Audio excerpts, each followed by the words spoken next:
Bien, monsieur Angelique, alors, je vais vous répondre. Vous avez posé les mêmes questions que les années précédentes, donc je vais vous donner la même réponse que les années précédentes, ce qui est logique à la fois pour vous et pour moi. Sur le pourcentage de personnel, alors vous avez eu raison de dire que dans le budget, c'est un chiffre à un moment donné, c'est au 31 décembre de l'année ou au 1er janvier de l'année, selon les documents, donc ça ne reflète pas la situation de l'ensemble de l'année. Le personnel aujourd'hui dans la fonction publique est très mobile. Aujourd'hui, il y a un phénomène nouveau qu'on n'avait pas il y a un certain nombre d'années, qui est la recherche d'une rémunération supérieure. Auparavant, une personne rentrée dans la fonction publique était recrutée à un certain grade, à un certain indice, et puis était affectée d'un service à l'autre en fonction de ses compétences, et déroulait sa carrière en grande partie dans la même collectivité. Aujourd'hui, le comportement d'un certain nombre de fonctionnaires est de plus en plus nombreux, est le même que dans le secteur privé. C'est-à-dire qu'on acquiert une compétence dans une collectivité et on va revendre sa compétence dans une autre collectivité en espérant avoir un recrutement avec davantage de prix, davantage d'indemnités, davantage. Voilà, donc on a une plus grande mobilité.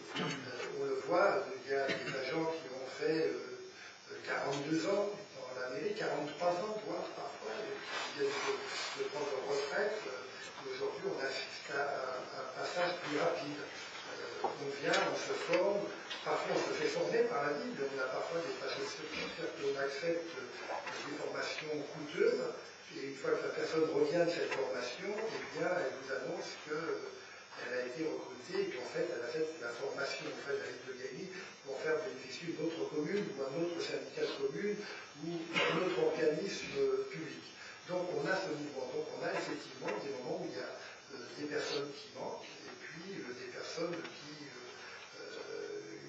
qui arrivent. Donc le nombre de présents est effectivement un petit peu en accordéon en fonction des départs à la retraite. On cite toujours, vous savez, un exemple qui agace toujours les maires, qui est les effectifs dans un commissariat de police. Dans un commissariat de police, si vous interrogez le préfet de police, il vous annonce toujours les effectifs nouveaux qui arrivent. Et j'ai un collègue de Seine-Saint-Denis qui un jour a une réunion avec le préfet, me dit, monsieur le préfet, depuis que vous m'annoncez des arrivées dans le commissariat devrait compter 3000 et quelques fonctionnaires. Le commissariat devait en compter moins de 200 parce qu'on annonce les arrivées, on n'annonce pas les départs. Alors, vous voyez, c'est pas propre à la mairie, il y a toujours beaucoup de mouvements. Il y a des moments où les gens partent et puis des moments où ils arrivent. Alors, ça, c'est le premier point. Deuxième point, il y a un certain nombre de secteurs où il est difficile de trouver des fonctionnaires de bonne qualité parce qu'ils sont rares sur le marché. On a depuis pas très longtemps un responsable du service finance budget de très grande qualité d'ailleurs, et je tiens à le souligner. Nous avons eu plusieurs fois beaucoup de mal à trouver des candidats parce qu'il y a peu de financiers dans les candidats de la fonction publique dans le domaine des finances, parce que les finances ont beaucoup été modifiées depuis certaines années. Quand on est passé à l'N14, on s'est rapproché de la comptabilité privée, et les fonctionnaires qui ont été formés à la comptabilité publique ne s'y retrouvaient pas. Donc on a des secteurs comme ça un peu difficiles. La ville de Paris se plaint régulièrement de sa difficulté pour recruter des auxiliaires de puriculture. Voilà, il y a des secteurs, tout le monde se plaint pour la difficulté de recruter des infirmières. Bon, il n'y a pas seulement que les communes, il y a aussi les hôpitaux. Donc on a comme ça des postes qui peuvent rester quelque temps vacants et qui, au moment du départ d'un des agents. Mais ce que je voudrais savoir, parce que vous dites que ça entraîne des dysfonctionnements, faites-moi savoir les dysfonctionnements que ça entraîne réellement, car on n'a quand même pas des masses de fonctionnaires à 100 habitants, et je vous rappelle qu'on a autour de tous les ans, tous les mois, la ville fait 1 millier de payes, de fiches de salaire. Alors c'est pas 1000 emplois à plein temps, on peut avoir un médecin qui fasse une vacation de 2 heures, on peut avoir un professeur de musique qui fasse 5 heures de cours dans la semaine, puis des emplois à plein temps à 35 heures par semaine, mais on a beaucoup de monde. Donc c'est même quand il manque 20 personnes, sur 800 emplois à plein temps. Donc il faut le rapporter aussi au nombre quelques pourcents de la somme. Donc c'est pas quand même énorme. Attendez, je ne vous avais pas interrompu, monsieur Ancetti, si vous permettez, je continue. Sur les ATSEM.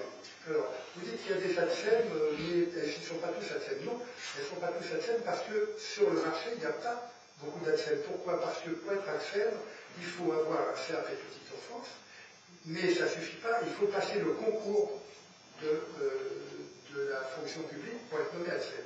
Donc on a des agents qui font parfaitement le travail, qui n'ont pas ce titre d'ATSEM, mais qui ont la formation, mais qui n'ont pas ou bien réussi le concours, parce que on ne réussit pas toujours les concours de la fonction publique. D'autre part, il n'y a pas des concours régulièrement.